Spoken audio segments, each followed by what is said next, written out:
We are on page 129. Last chapter, chapter 16 of part 1. This is called Infiltrator. The cruel pretty seemed even more unearthly to exhausted eyes. Tally felt like a mouse in a cage full of hawks, just waiting for one to swoop down and take her. The trip in the hover car had been even more sickening this time. She focused on the nausea, eating away at her stomach, trying to forget why she was here. As Tally and her escort made their way down the hall, she tried to pull herself together, tucking in her shirt and tugging at her hair. Dr. Cable certainly didn't look like she'd just gotten up. Tally tried without success to imagine what a tousled Dr. Cable would look like. Her darting metal gray eyes hardly seemed as if they would ever close long enough to sleep. So, Tally, you've reconsidered? Yes. And you'll answer all our questions now, honestly and of your own free will. Tally snorted. You're not giving me a choice. Dr. Cable smiled. We always have choices, Tally. You've made yours. Great, thanks. Look, just ask your questions. Certainly. First of all, what on earth happened to your face? Tally sighed, one hand touching the scratches. Trees. Trees? Dr. Cable raised an eyebrow. Very well. On a more important subject, what did you and Shay talk about the last time you saw her? Tally closed her eyes. This was it, the moment she would break her vow to Shay, but a small voice in her exhausted brain reminded her that she was also keeping a promise. Now she could finally join Paris. She talked about going away, running away with someone called David. Oh yes, the mysterious David, Dr. Cable leaned back. And did she say where she and David were going?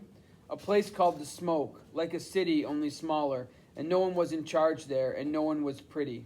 And did she say where it was? No, she didn't, not really. Tally sighed and pulled Shay's crumpled note from her pocket. But she left me these directions. Dr. Cable didn't even look at the note. Instead, she pushed a piece of paper from her side of the desk over to Tally's. Through bleary eyes, Tally saw that it was a 3D copy of the note, perfect down to the slight incisions of Shay's labored penmanship on the paper. We took the liberty of making a copy of that the first time you were here. Tally glared at Dr. Cable, realizing that she'd been duped. Then why do you need me? I don't know anything more than what I just said. I didn't ask her to tell me anymore, and I didn't go with her because I just wanted to be pretty. A lump rose in her throat, but Tally decided that under no circumstances, special or not, was she going to cry in front of Dr. Cable. I'm afraid that we find the instructions on the note rather cryptic, Tally. You and me both. Dr. Cable's hawk eyes narrowed. They seemed to be designed to be read by someone who knows Shay quite well. By you, perhaps. Yeah, well, I get some of it, but after the first couple of lines, I'm lost. I'm sure it's very difficult, especially after a long night of trees. I still think you can help us, however.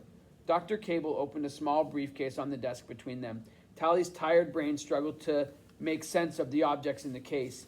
A fire starter, a crumpled sleeping bag. Hey, that's like the survival stuff that Shay had.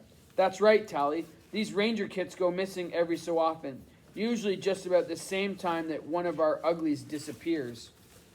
Well, mystery solved. Shay was all ready to travel to the Smoke with a bunch of that stuff. What else did she have? Tally shrugged. A hoverboard, a special one with solar? Of course a hoverboard. What is it about those things and miscreants? And what did Shay plan to eat, do you suppose? She had food in packets, dehydrated. Like this? Dr. Cable produced a silvery food pack. Yeah, she had enough for 4 weeks. Tally took a deep breath. 2 weeks if I'd gone along. More than enough, she said. 2 weeks. Not so very far. Dr. Cable pulled a black knapsack from beside her desk and started to pack the various objects into it. You might just make it. Make it? Make what?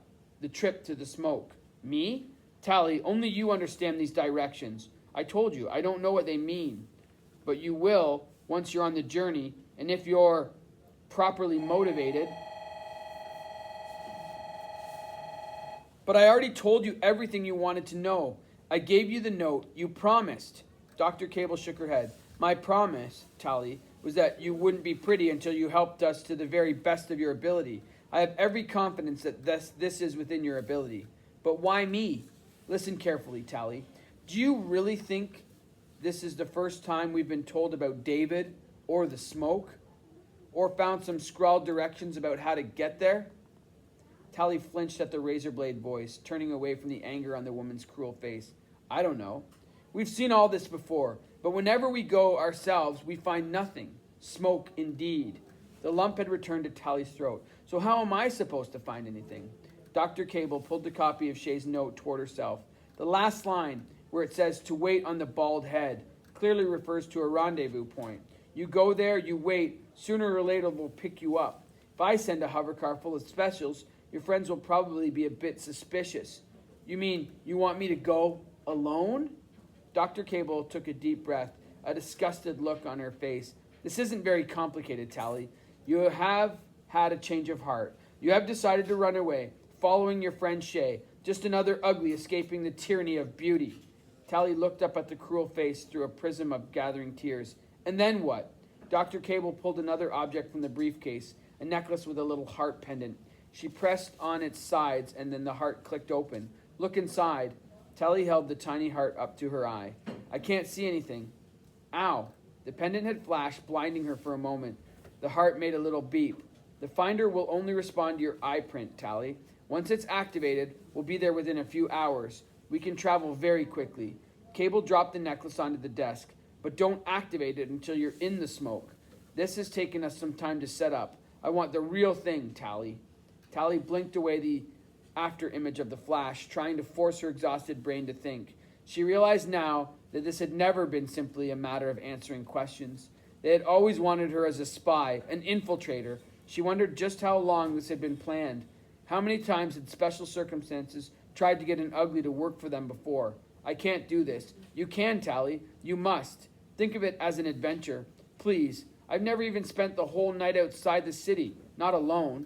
Dr. Cable ignored the sob that had cut through Tally's words. If you don't agree right now, I'll find someone else and you'll be ugly forever.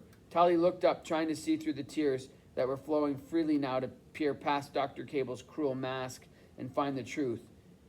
It was there in her dull, metal gray eyes, a cold, terrible surety unlike anything a normal pretty could ever convey. Tally realized that the woman meant what she said. Either Tally infiltrated the smoke and betrayed Shay, or she'd be an ugly for life. I have to think. Your story will be that you ran away the night before your birthday, Dr. Cable said. That means you've already got to make up for 4 lost days. Any more delays and they won't believe you. They'll guess what happened. So decide now. I can't. I'm too tired.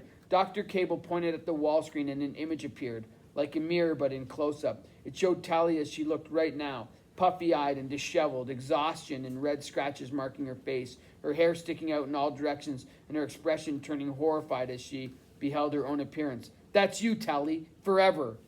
Turn it off. Decide. Okay, I'll do it. Turn it off. The wall screen went dark.